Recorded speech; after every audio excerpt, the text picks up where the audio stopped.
ശാസ്ത്രീയ അഥർവവേദ പഠനം ക്ലാസ് 143. ഇന്ന് നോക്കുന്നത് കാണ്ഡം 5 അനുഭാഗം 5 സൂക്തം 26. ഇവിടെ നമ്മുടെ യജ്ഞങ്ങളെ പോഷിപ്പിക്കുന്ന ചില ഘടകങ്ങളുണ്ട്, ബാഹ്യശക്തികളുണ്ട്. അവയെപ്പറ്റിയാണ് പറയുന്നത്. ഇത് വേദങ്ങളും അഥർവവേദങ്ങളും എടുത്തു പറയുകയാണ്. അതെന്തുകൊണ്ടാണെന്ന് വെച്ചാൽ ആധുനിക സയൻസ് കൈകാര്യം ചെയ്യാത്ത ഒരു വിഷയമാണിത്. കാരണം നമ്മൾ കുറച്ച് സയൻസ് ഉണ്ട്. ഹൈഡ്രജനും ഓക്സിജനും കൂടി ചേർന്ന് കഴിഞ്ഞാൽ വെള്ളം ഉണ്ടാവുന്നുള്ളൊരു സയൻസ് ഉണ്ട്. പക്ഷേ ഇത് ഹൈഡ്രജനും ഓക്സിജനും കൂടി ചേർന്നിട്ട് വെള്ളം ഉണ്ടാക്കണ്ടെങ്കിൽ അതിൻ്റെ പിന്നിൽ പ്രവർത്തിക്കുന്ന ചില പ്രേരക ശക്തികളുണ്ട്. ഈ പ്രേരക ശക്തികളെ മനസ്സിലാക്കാൻ വേണ്ടിയാണ് ഇതിങ്ങനെ എടുത്തു പറയുന്നത്. കാരണം നമുക്കറിയാം,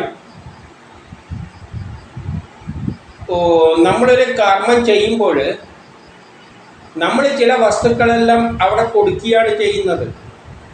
പക്ഷെ അതിൻ്റെ അകത്ത് നടക്കുന്ന പ്രക്രിയകൾ എന്ന് പറഞ്ഞാൽ വളരെ വലുതാണ്.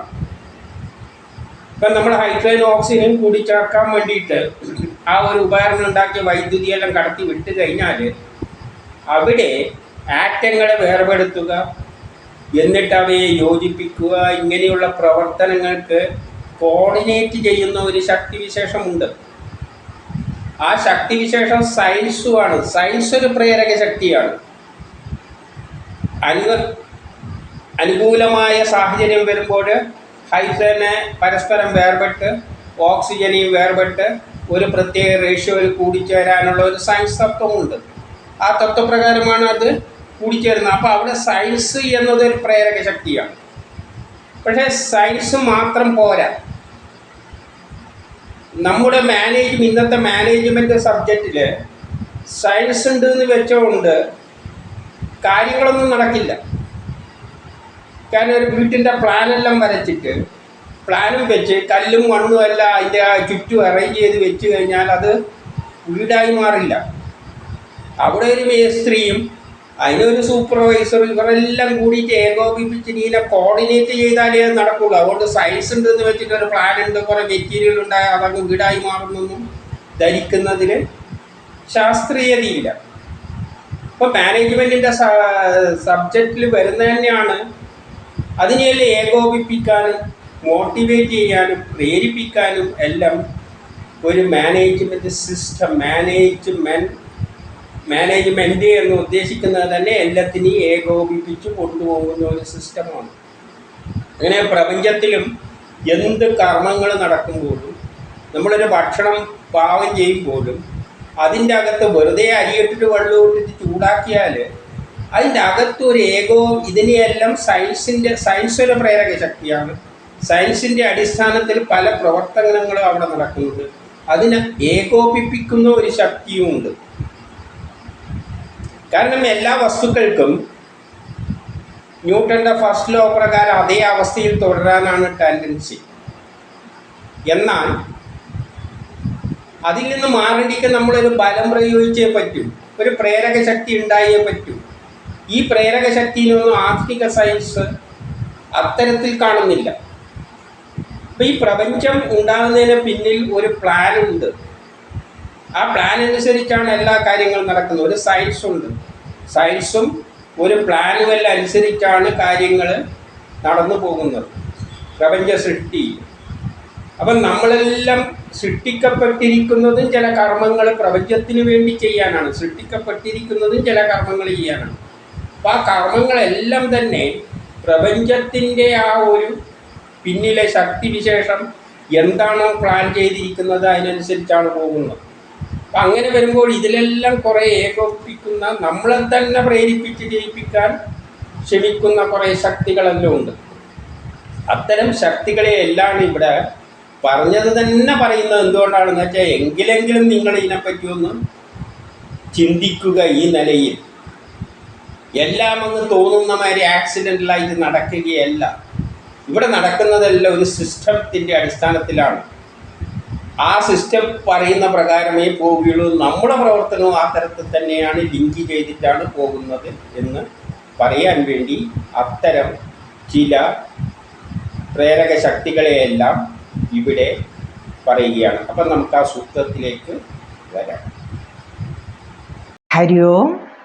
അഥർവവേദം കാണ്ഡം 5 അനുവാകം 5 സൂക്തം 26.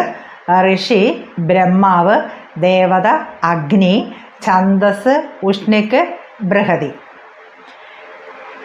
യജും ഷി യജ്ഞേ സമിതഃ സ്വാഹാഗ്നിഃ പ്രവിദ്വനിഹവോ യുനക്തു ദേവഃ സവിതാ പ്രജാനന്നസ്മിൻ യജ്ഞേ മഹിഷഃ സ്വാഹാ ഇന്ദ്ര ഉക്താമദാന്മസ്മിൻ യജ്ഞേ പ്രവിദ്വാൻ യുനുക്തസുയുജഃ സ്വാഹാ പ്രൈഷാ യജ്ഞേ നിവിദഃ സ്വാഹാ ശിഷ്ടാഃ തനീഭിരുഹതേഃ യുക്താഃ ഛന്ദാംസി യജ്ഞേ മരുതഃ സ്വാഹാ മാതവേ പുത്രം പിപൃതേഃ യുക്താഃ യേയ മകൻ ബരീഷാ പ്രോക്ഷണീഭിർയജ്ഞം തന്വാനാദിതിഃ സ്വാഹാ വിഷ്ണുരുയുനക്തു ബഹുധാ തപാംസ്യസ്മിൻ യജ്ഞേ സുയുജഃ സ്വാഹാ ത്വഷ്ടായുനക്തു ബഹുധാ നുരൂപ അസ്മിൻ യജ്ഞേ സുയുജഃ സ്വാഹാ ഭാഗോ യുനക്ത്വാശിഷോ ന്വാസ്മാ അസ്മിൻ യജ്ഞേ പ്രവിദ്വാൻ യുനക്തു സുയുജഃ സ്വാഹാ സോമോ യുനക്തു ബഹുധാ പയാംസ്യസ്മിൻ യജ്ഞേ സുയുജഃ സ്വാഹാ ഇന്ദ്രോ യുനക്തു ബഹുധാ വീര്യാണ്യസ്മിൻ യജ്ഞേ സുയുജഃ സ്വാഹാ അശ്വിന ബ്രഹ്മണ യാതമരുവാഞ്ചൗ വഷട്കാരേണ യജ്ഞം വരുധയന്തൗ ബൃഹസ്പതേ ബ്രഹ്മണായാഹ്യർവാങ് യജ്ഞോ അയം സ്വശ്രാരിതം യജമാനായ സ്വാഹ. ഭാവാർത്ഥം: യജുർമന്ത്രങ്ങളും സമിത്തുക്കളും അഗ്നിയും ഒത്തുചേരുമ്പോൾ സൂര്യൻ അതിൻ്റെ ഭാഗമാകണേ. അതിനായിട്ട് ഞാൻ ആഹൂതി അർപ്പിക്കുന്നു. ഈ യജ്ഞത്തിൽ ഭാഗഭാക്കാകുവാനായിട്ട് ഇന്നും ഞാൻ ആഹൂതി അർപ്പിക്കുന്നു. മനുഷ്യൻ സപത്നിമാരോടൊത്ത് വന്ന് ഈ യജ്ഞത്തിൽ പങ്കെടുത്തുകൊണ്ട് ഉപദേശങ്ങൾ കേൾക്കുക. അമ്മ കുട്ടികളെ പരിപാലിക്കുന്നത് പോലെ മരുത്തുക്കളും ഒത്തുചേർന്ന് ഛന്ദസ്സുകളെ പരിപാലിക്കുക. കുശപ്പുല്ലും പുണ്യജലവും ഒത്തൊരുമയോടുകൂടി അതിഥി ദേവിക്കായിട്ട് ആഹൂതി അർപ്പിക്കുമ്പോൾ വിധിപ്രകാരമുള്ള യജ്ഞത്തിൻ്റെ ഫലപ്രാപ്തിക്കായിട്ട് വിഷ്ണുവിനും ആഹൂതി അർപ്പിക്കുന്നു. ഉത്തമമായ മാർഗത്തിൽ ശരിയാക്കിയിട്ടുള്ള മൂലരൂപത്തെ സംയുക്തമാക്കാനായി ത്വഷ്ടാദേവനും ആഹൂതി അർപ്പിക്കുന്നു. സൂര്യഭഗവാൻ ആഹൂതി സ്വീകരിച്ച് ഈ യജ്ഞം മനോഹരമാക്കട്ടെ. സംയുക്തമാക്കപ്പെടുന്ന ജലം ഒന്നാക്കാനായ സോമനും ഇന്ദ്രനും ആഹൂതി അർപ്പിക്കുന്നു.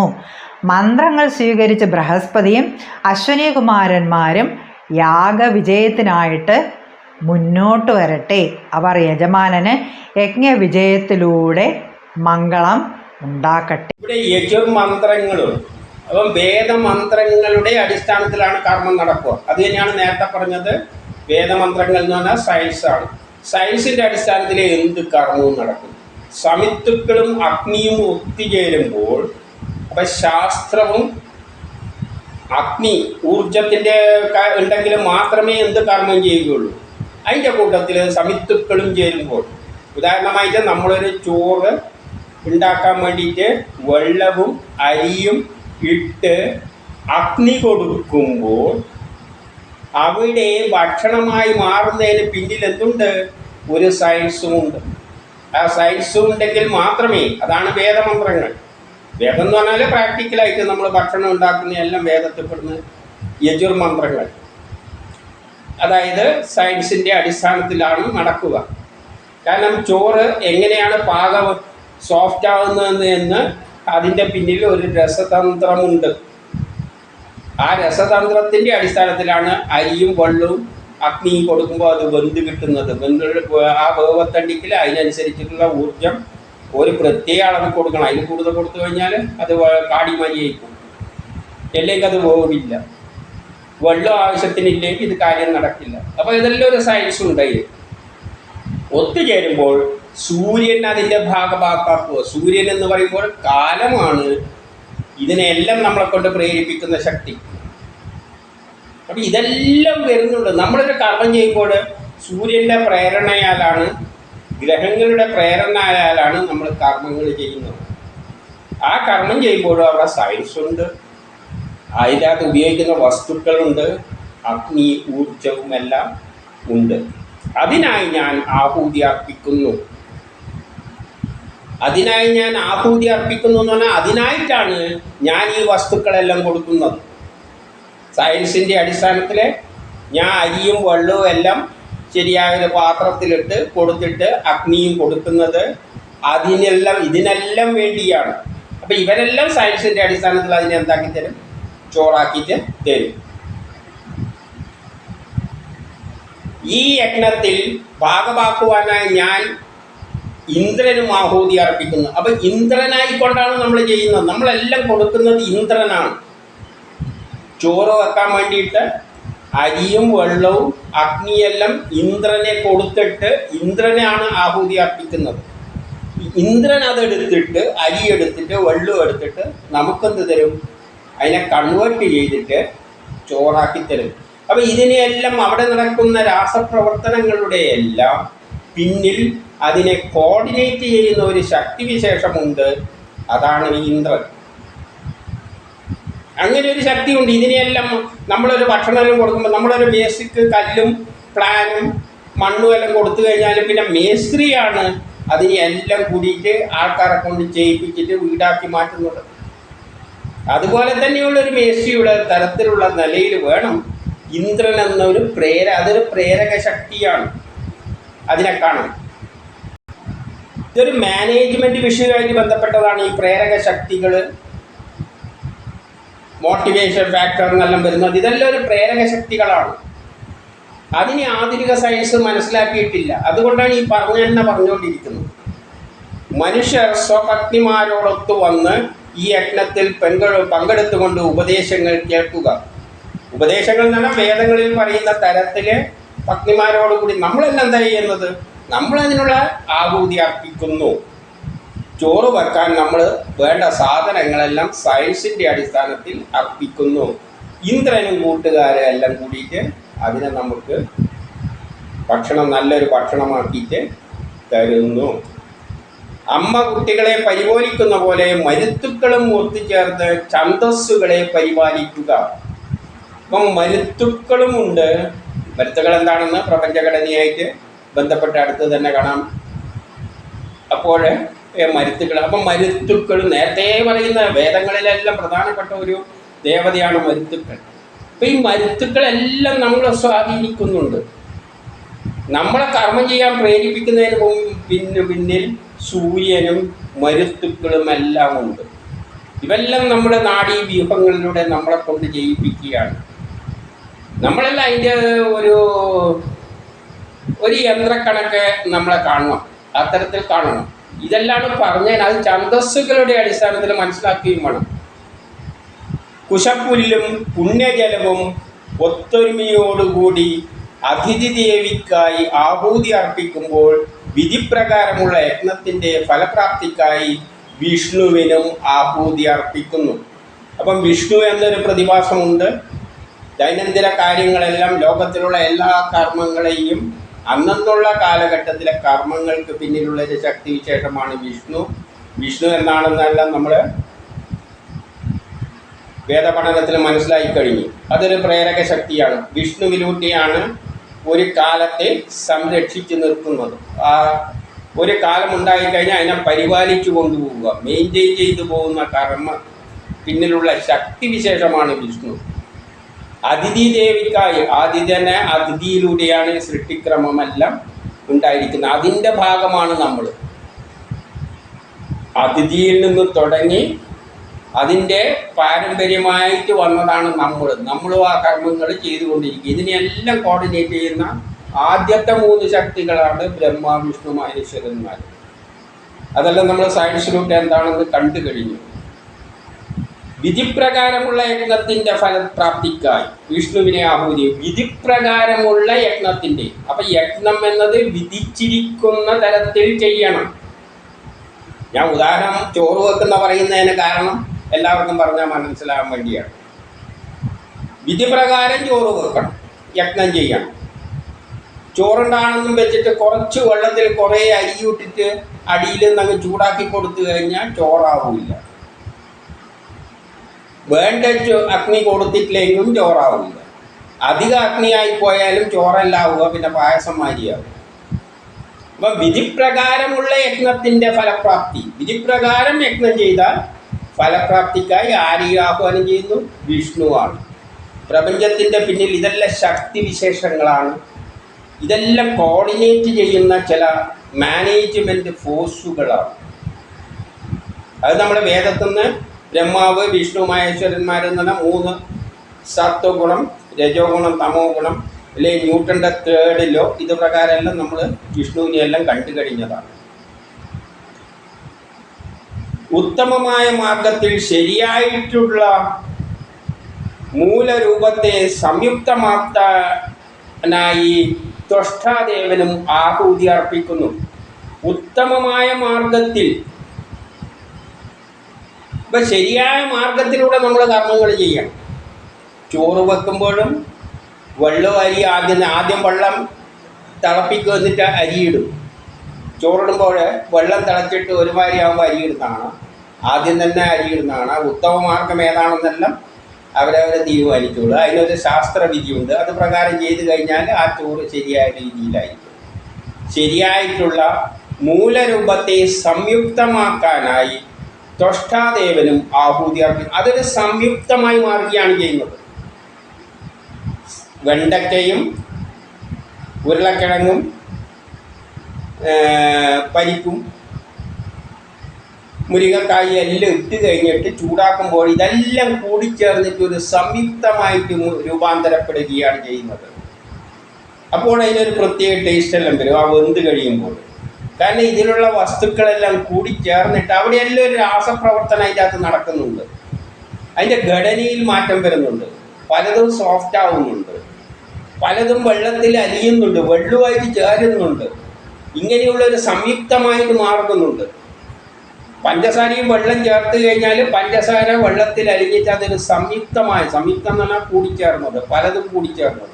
പലതും പായസം എന്ന് പറയുമ്പോൾ പല സാധനങ്ങളും കൂടിച്ചേർന്നതാണ്. ഒരു സംയുക്തമായി അങ്ങനായി ത്വഷ്ടാദേവനും ആഹൂതി അർപ്പിക്കുന്നു. ത്വഷ്ടാവ് എന്ന് പറഞ്ഞാൽ സൃഷ്ടികർത്തതിൻ്റെ തുടക്കം മുതലുള്ള ഒരു ശക്തി വിശാലം പിന്നീട് നമുക്ക് കാണാം.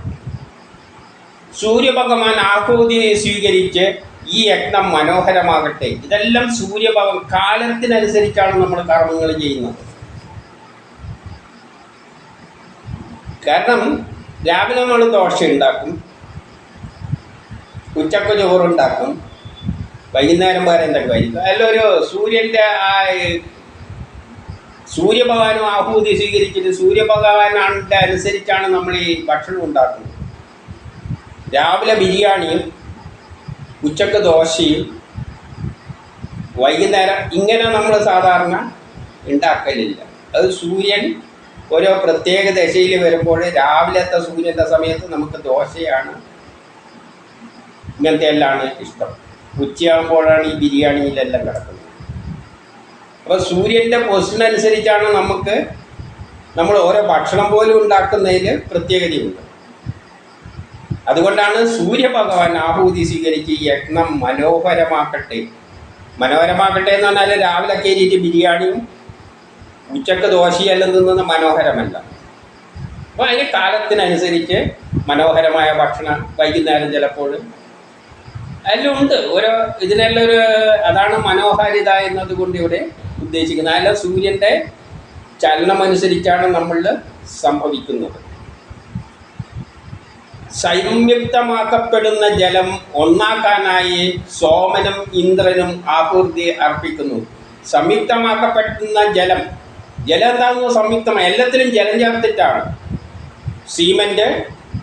കുറേ സിമെൻറ്റും എടുത്ത് കുറച്ച് മണലോട്ട് കുറച്ച് ചല്ലിയെല്ലോട്ടിട്ട് വെള്ളം ഒഴിച്ചു കഴിഞ്ഞാൽ അതൊരു സംയുക്തമായിട്ട് എന്തായിട്ട് തീരും? ഒരു കോൺക്രീറ്റ് ആയിട്ട് തീരും, ജലവുമായിട്ട്. ഇതിനെല്ലാം ആർക്ക്?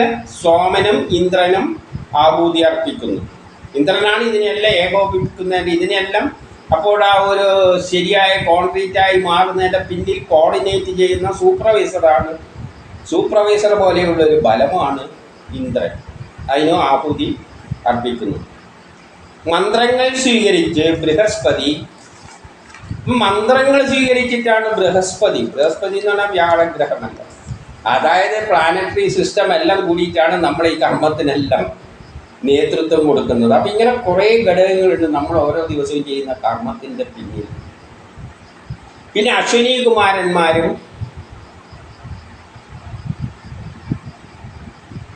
എന്ത് വേണം?